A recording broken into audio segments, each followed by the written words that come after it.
ఇప్పుడే country delight యాప్ని download చేసుకోండి. Download the country delight app now. Miyapur HMT Swarnapuri కాలనీలో కుటుంబంలో 5గురు కూడా అనుమానాస్పదంగా చనిపోయారు. లక్ష్మయ్య, వెంకటమ్మ వాళ్ళిద్దరు భార్యాభర్తలు, వాళ్ళ కూతురు అనిత, అల్లుడు అనిలు, అలాగే వాళ్ళ అబ్బాయి అంటే కవిత అనిల్ వాళ్ళ అబ్బాయి 2 years బాబు అప్పు అని చెప్పేసి 5గురు కూడా ఇదిగో ఇదే ఇంట్లో చనిపోయినటువంటి పరిస్థితి. అయితే రాత్రి మామూలుగానే తిన్నారు, అందరూ తినే టైంకే తినేసి పడుకున్నారని చెప్పి చుట్టుపక్కల వాళ్ళందరూ చెప్తున్నారు. పక్కనే వాళ్ళ బంధువులు కూడా ఉన్నారు, వాళ్ళు కూడా అదే చెప్తున్నారు. రాత్రి మామూలుగానే తిన్నారు అని చెప్పేసి, అయితే దోశలు వేసుకుని తిన్నారు అనేది పిండి గిన్నెలన్నీ కూడా ఇక్కడనే ఉన్నాయి. ఆ దోశలు వేసుకుని తినేశారు, తిన్న తర్వాతనే ఏదో జరిగింది అన్నట్లుగా అంటున్నారు. వాళ్ళ అమ్మాయి వస్తే కూడా అంటే లక్ష్మయ్య గారి అమ్మాయి వస్తే కూడా కడుపులో నొప్పిగా ఉంది, కొంచెం కళ్ళు తిరుగుతున్నట్టు ఉంది అని చెప్పేసి ఆ వెంకటమ్మ చెప్పారని చెప్తున్నారు. సో అప్పుడే వాళ్ళు ఏమన్నా రియాక్ట్ అయితే బాగుండేదేమో, అది ఆవిడకి జ్వరం ఉందని ఆ ఉద్దేశంతో బాగలేదేమో అనుకున్నట్టుగా అన్నారని చెప్తున్నారు. బట్ వాళ్ళకి ఎలాంటి అప్పుల బాధలు కానీ ఏదో చిన్న చిన్న పెళ్లిళ్ళు చేసినప్పుడు ఉండే అప్పులు లాంటివి ఉన్నాయి తప్పించి మిగతా ఏమి ఇష్యూస్ లేవని చెప్తున్నారు. సో అలాగే ఎవరితో గొడవలు లేవు, ఎందుకంటే వాళ్ళు కర్ణాటక వాళ్ళు, ఇక్కడ వాళ్ళు కాదు. యాక్చువల్లీ కర్ణాటకకి సంబంధించిన వాళ్ళు, బతుకు తెరువు కోసం ఇక్కడికి వచ్చినటువంటి కుటుంబం వాళ్ళది. సో ఆమె పెద్ద ఆమె బస్సులో ఆయమ్మగా పనిచేస్తారు, హెల్పర్గా స్కూల్ బస్సులో. సో రోజు అలాగే పొద్దున్న 4:30-5 లేవటం, 6:30-7 కల్లా ఆవిడ వెళ్ళిపోతారంటే, ఈరోజు లేవపోయేసరికి చుట్టుపక్కల అందరూ కలిసి వచ్చి డోర్లు కొడితే తీయకపోతే అప్పుడు ఓపెన్ చేసి చూసేసరికి మొత్తం 5గురు కూడా విగత జీవులుగా పడున్నటువంటి సిచ్యువేషన్ చూసి ఇమ్మీడియట్గా పోలీసులకు ఇన్ఫార్మ్ చేశామని చెప్తున్నారు. పోస్ట్ మార్టం కోసం తీసుకుని వెళ్ళారు. అది అయితేనే కానీ ఏం జరిగింది, ఇదేమన్నా అంటే ఫుడ్ పాయిజన్ ఏమన్నా అయిందా, లేకపోతే వాళ్ళే కావాలని చెప్పేసి ఫుడ్లో ఏమన్నా కలుపుకుని ఇలా చనిపోయారా తినేసి అని చెప్పేసి అది కూడా ఒక డౌట్ ఉంది. కానీ చిన్న బాబు ఉన్నాడు, 2 years బాబు, ఆ బాబును మరి చంపేంత ఏం జరిగింది అనేది కూడా అర్థం కావట్లేదు. గడి కూడా లోపల నుంచే పెట్టుందని చెప్తున్నారు డోర్కి. సో బయట నుంచి ఎవరు వచ్చినటువంటి సిచ్యువేషన్ కూడా లేదు. సో రెండే ఇష్యూస్, ఒకటి వాళ్ళుగా ఆత్మహత్య చేసుకోవాలి, ఏదన్నా అందులో కలుపుకొని దోశలు ఏదైనా కలుపుకొని బాబుకు పెట్టేసి తర్వాత వాళ్ళు కూడా తినేసి చనిపోయి ఉండాలి. లేదు అంటే నిజంగానే వాళ్ళు బయట నుంచి కూడా ఏం తెచ్చుకోరు, ఇంట్లోనే అన్నీ తెచ్చుకుని ఇంట్లో నుంచి తయారు చేసుకునే వేసుకుంటారు. దోశలు కానీ ఫుడ్ కానీ అంతా ఇంట్లోనే తింటారని చెప్తున్నారు. మరి ఇంట్లోనే తయారు చేసుకున్నటువంటి దోశ పిండే కొన్ని సందర్భాల్లో ఫుడ్ పాయిజన్ అవుతుంది. మనం గతంలో కూడా చూసాము, ఒక ఫ్యామిలీ మటన్ ఏదో ఫ్రిడ్జ్లో పెట్టింది ముందు రోజు తినటం వల్ల. ఈ మధ్యనే లాస్ట్ మంతే చూసాము, ఒక మనిషి చనిపోయాడు, మిగతా వాళ్ళందరూ కూడా హాస్పిటలైజ్డ్ అయ్యారు, ఒక దాదాపు 4-5 మంది. బట్ ఇక్కడ అలా కాదు, మొత్తం 5గురు కూడా చనిపోయినటువంటి సిచ్యువేషన్, అంటే చిన్న బాబుతో సహా. మరి ఏం జరిగిందనేది పోస్ట్ మార్టం రిపోర్ట్ వస్తేనే కానీ క్లియర్గా క్లారిటీగా తెలిసే అవకాశం ఉంది. మనం ఒకసారి చుట్టుపక్కల వాళ్ళతో కూడా మాట్లాడి చూద్దాం, ఏం జరిగింది ఏంటనేది వాళ్ళకి కొంతవరకు అన్న తెలుస్తుంది కాబట్టి ఒకసారి అడిగి చూద్దాం. అసలు ఏమైందమ్మా, ఎవరు వాళ్ళు, మీకు ఏమవుతారు? మాకు పెద్ద అత్తయ్య పెద్ద మామయ్య అవుతారు మేడం. ఎవరు వాళ్ళిద్దరు? వెంకటమ్మను వాళ్ళు ఇక్కడే, మేము వేరే సైడ్ ఉంటాము, మా చెల్లి వాళ్ళు ఇక్కడ ఉండేది. వాళ్ళేమో నైట్ బాగానే మా పిన్ని వస్తే మాట్లాడి చేసి బాగానే ఉన్నారంట. ఏదో ఫుడ్ పాయిజన్ అనే అంటున్నారు, మాకు కూడా ఇంకా పక్క తెలీదు. అది చేసుకున్నారు, మరి దాంట్లో ఏమైనా పడిందో తెలీదు. అట్లా వేరే వాళ్ళు చెప్తున్నారంటే వాళ్ళే దాగి చనిపోయారు, అవన్నీ అబద్ధాలు.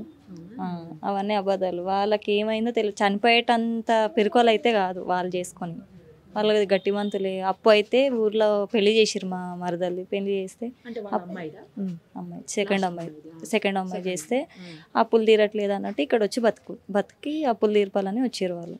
వస్తే మరి కర్ణాటక మేడం, కర్ణాటక సైడ్ సేడం మండలం సైడ్ ఉంటాం మేము. వాళ్ళు వచ్చి ఇక్కడ బతికి మంచిగానే ఉన్నారు. ఉంటే వాళ్ళకి చిన్న కూతురు వచ్చింది, అదే పెళ్ళైంది అన్న కదా, ఆ అమ్మాయి వచ్చి ఇక్కడ వేరే సైడ్ రూమ్ తీసుకుని ఉంటాం నాన్న, మాకు రూమ్ చూసి పెట్టండి అంటే నైట్ వచ్చి ఇక్కడ పండుకొని ఈరోజు వెళ్దామని అనుకున్నారు. అంటే వాళ్ళు ఏమైందంటే పండుకున్నారు, నైట్ ఏమైందో తెలియదు. వీళ్ళకి మా చెల్లి వాళ్ళకి డోర్ కొట్టలేదంట, కాల్ కూడా చేయలేదు. మా పొద్దున్న లేచేసరికి డోర్ అంతా కొడుతుంటే వీళ్ళు శబ్దం వచ్చి బయటకు వచ్చారంట. ఇక అప్పటికి ఇక పిల్లోడితో సహా చనిపోయారు, 2 years బాబు. వాళ్ళేమో ఈరోజు అయితే షిఫ్ట్ అయ్యేటోళ్ళు రూమ్, వాళ్ళ కూతురు కవిత అనిలు వాళ్ళు అక్కడ ఫస్ట్ వేరే సైడ్ ఉండే, అక్కడ నుంచి ఇక్కడ వచ్చి బతుకు ఆడ ఉంటే కొద్దిగా వాళ్ళ ఆయన మంచిగా ఉండట్లేదు అమ్మ అంటే ఇక్కడ తెచ్చి పెడదామని అనుకున్నారు. మాకు కూడా తెలియదు ఇంత సడన్గా అవుతుంది కానీ మాకు కూడా తెలియదు, పొద్దున్నే తెలిసింది మాకు కూడా. మా అత్తమ్మ పని చేసేది విక స్కూల్లో పని చేస్తే పొద్దున్నే ఎలాగో లేచి వెళ్తారు కదా, అలా వెళ్ళాలని మా ఓన్ అత్తయ్య వచ్చి డోర్ కొట్టిందంటే లేవలేదు. సర్లే ఎందుకో పనుకుంటున్నారు అంటానని వదిలేసి వెళ్ళిపోయింది. తర్వాతకి వీళ్ళందరూ వచ్చి డోర్ కొట్టేసిర్రంట, ఎందుకు లేవట్లేదు అంటే వాళ్ళ పెద్ద కూతురు వచ్చింది. మా పెద్ద ఆడపడుచు వచ్చి కొడితే ఈ కిటికీ నుంచి చూస్తే ఇక అందరు ఇట్లా మూర్చిపోయి కళ్ళు తేలేసి ఉన్నారండి. పడుకున్నట్లే ఉన్నారు. మా పెద్దత్తయ్య ఒకటి వామిటింగ్ అవి చేసుకుందండి. మొత్తం ఇదైపోయింది, కల్లోలం అయిపోయింది, వాంతులు అయినాయి అంట. మా మా అన్నయ్య మా మామగారు అంతే పండుకుంటానే ప్రాణాలు పోయినాయి. బాబు కూడా అంతే పండింతానే ఇట్లా బోర్లో పండుకున్నాడంట, అలాగే పోయింది. వీళ్ళిద్దరు ఒకటే వామిటింగ్ చేసుకున్నారని అనుకుంటున్నారు. అసలు కనీసం ఫోన్ చేసినా లేచేటోళ్ళు ఇక్కడ. ఫోను లేదు, అసలు డోర్ కొట్టిరు కూడా, డోర్ కొట్టిన ఎవరు చేయలేదు సార్ మేడం ఆ టైంకి. ఫోన్ కూడా చేయలేదు. మరి పండేటప్పుడే ఇప్పుడు నార్మల్గా మాట్లాడుకుంటాం, అట్లా మాట్లాడుకొని మా పెద్ద ఆడపడుచు 12 వరకు ఉందంట. అప్పుడే అన్నదంట మా అత్తయ్య, ఎందుకో నా కళ్ళు తిరుగుతున్నాయి, కడుపు తేలేసినట్టు అవుతుంది. తినేసారు. తినేస్తే ఆమెకు ఫీవర్ ఉండేనట్టు 3 డేస్ నుంచి. అట్లా దానివల్ల ఏమైనా అవుతుందేమమ్మా, నీకు బీపీలో ఉంది కదా, అట్లా అవుతుందేమో అని మా పిన్ని కొద్దిగా నెగ్లెక్ట్ చేసింది అన్నట్టు. ఇక నార్మల్గా వచ్చింటే ఇంకా మా ఆడపడుచు చిన్న ఆడపడుచు చెప్పింటే డౌట్ వచ్చేది. ఇక చెప్పలేదు ఆమె. ఈ మొక్కతో చెప్తుందిలే, మాట్లాడిన ఒక 2 అవర్స్కి అలా అయ్యిండొచ్చు మేడం. మరి తెలీదు ఎవరు, మాకు కూడా అందరు ఫోన్ చేసి పొద్దున్న చెప్తేనే అర్థమైంది, తెలిసింది. మా ఆయన వాళ్ళకి పెద్దయిన కొడుకు అవుతాడు, సొంతం పెద్దయిన కొడుకు. ఈ విషయం తెలియంగానే మేము రావాలన్న సిచ్యువేషన్లో లేకుంటే మేము స్కూల్ పిల్లల్ని దింపేసి వస్తాం, మధ్యలో వెళ్ళినాము. ఇక వచ్చేసరికి అందరినీ బయట వేసారు. బయట అట్లా అయ్యింది. తెలియదు కూడా, ఏం వాళ్ళే కావాలని చేసుకున్నది తెలియదు, అది ఇలా అయ్యింది తెలియదు. మీ చెల్లి వాళ్ళు బాగానే ఉన్నారు, అందరితో బాగానే ఉన్నారు మేడం. ఏం ప్రాబ్లం లే. గొడవలు పడ్డా కూడా అప్పటికప్పుడు బాగా అవుతారు. మళ్ళీ ఇప్పుడు నార్మల్గా మనకు గొడవలు అయ్యేటివే కదా, మంచిగా అప్పటిదప్పుడే. మా పెద్దమ్మ ఎవరికైనా మంచి మాట్లాడేటోడు, మంచిగా ఉండేటోడు.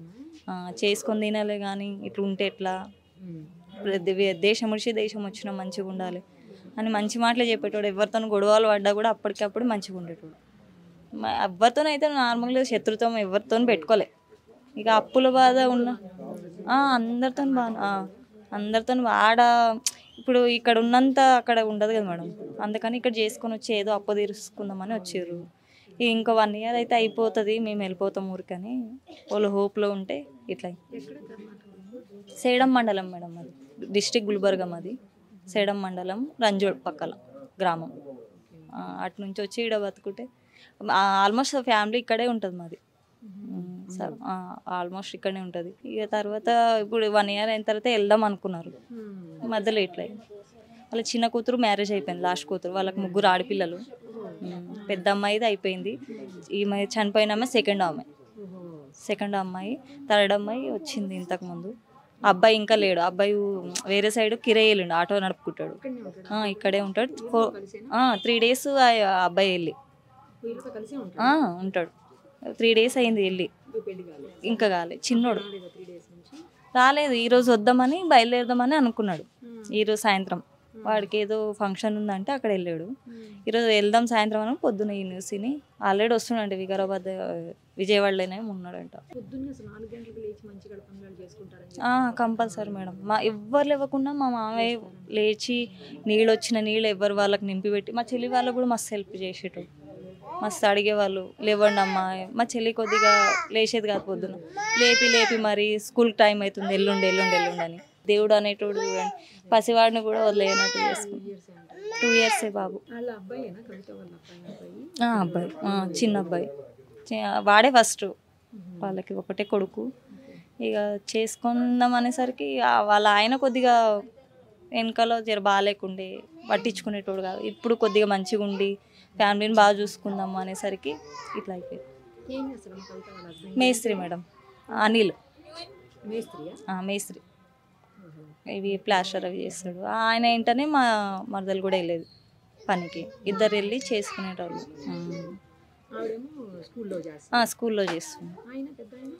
ఇక లేబర్ పని ఉంటే చేసేటోళ్ళు, లేకపోతే ఆయన కొద్ది కాలు బాగాలేకుండే. ఇక ఏదో చెయ్యదన్నా కూడా నేను కూర్చుంటే ఎట్లా చేసుకుంటే మంచిది కదా అని లేబర్ పని చేసుకునేటోడు. అయినప్పుడు వెళ్ళేటోడు, లేకపోతే ఇంట్లో ఉండేటోడు. ఈడ మాత్రం అందరికి మంచివాడే మేడం, ఏది ఇబ్బంది లేదు. మా మామయ్య వాళ్ళ దాంట్లో అయితే ఈయన బెస్ట్, మంచివాడు, చాలా మంచివాడు. మా మామ సొంత మామయ్య అయితే చిన్నప్పుడే చనిపోయాడు. ఇక సెకండ్ ఈయన ఇంట ఉన్న ఆయన చనిపోయాడు 6 months బ్యాక్. ఈయన లాస్ట్ 62 ఉంటుంది, ఆవిడకి 54-55 ఉంటుంది. కవిత 24, హస్బెండ్కి 33 ఉంటుంది. వాళ్ళ అత్త వాళ్ళతోని పడలేక వచ్చి ఇక్కడ చేసుకుందామంటే దేవుడు అనేటు పనికి అక్కడ అనంతపూర్లో ఉంటాడు. ఆంధ్ర అంటే కర్ణాటక బౌండరీ గ్రామం, అక్కడ ఉంటారు వాళ్ళు. ఆడుంటే ఉట్టిగా చేయట్లేదు, ఏం లేదు, ఇంత పని ఉంటుంది వద్దు అనేసి మా అత్త వాళ్ళు పిలిపించారు అన్నట్టు. పిలిపించి చేపిస్తే నైట్ పడుకున్నారు. పొద్దున్నే 4 గంటలకు లేస్తారు. డైలీ రొటీన్ అది, డైలీ లేస్తారు. ఈరోజు లేవకపోయేసరికి మేము తలుపులు కొట్టినాం. తలుపులు కొట్టేసరికి రావట్లేదు.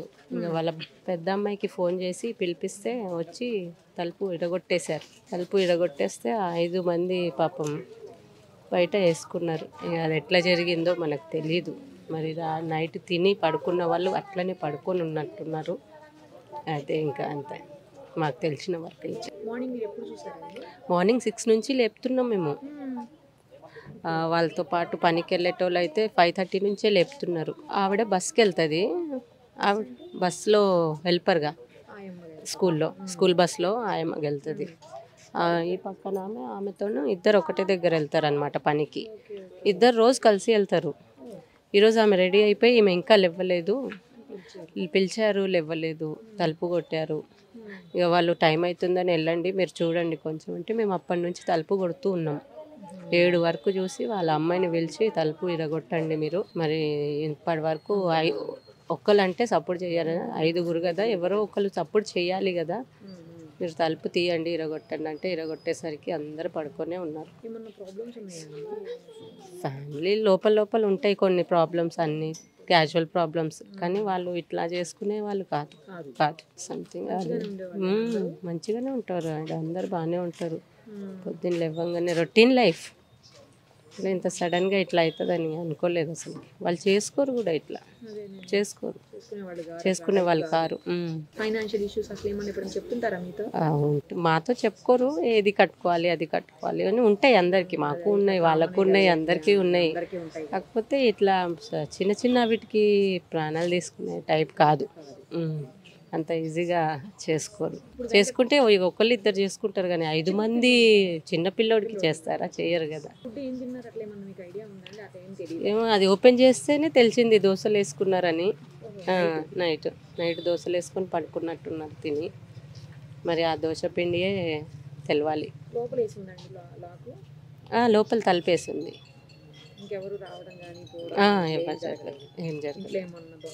ఏం జరగలేదు. దోశలు వేసుకున్నారంతే. ఫుడ్ ఏమో బయట నుంచి తెచ్చుకోరు సామాన్యంగా, వాళ్ళు ఇంట్లోనే రుబ్బుకున్నట్టున్నారు. ఇంట్లోనే వేసుకుంటారు, బయట ఫుడ్ తినే అలవాటే లేదు వాళ్ళకి.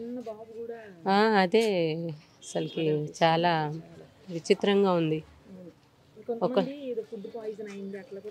అది ఇంకా ఫుడ్ మీదనే డిపెండ్ అయి ఉంది. ఏదన్నా సమాధానం కావాలంటే ఆ ఫుడ్ టెస్ట్ చేస్తేనే తెలుస్తుంది ఆ ఫుడ్ ప్రాబ్లమా లేకపోతే ఏంది. ఇక 5గురు అంతా పడుకొని ఉన్నారు అందరు. కలిపారో కలుపుకున్నారో తెలీదు. అది ఇంకా పోలీస్ వాళ్ళకే తెలియాలి, వాళ్ళకి అంతే. సుమన్ టీవీలో మీ పర్సనల్ అండ్ బిజినెస్ ప్రమోషన్స్ కోసం కింది నెంబర్కి కాంటాక్ట్ చేయండి.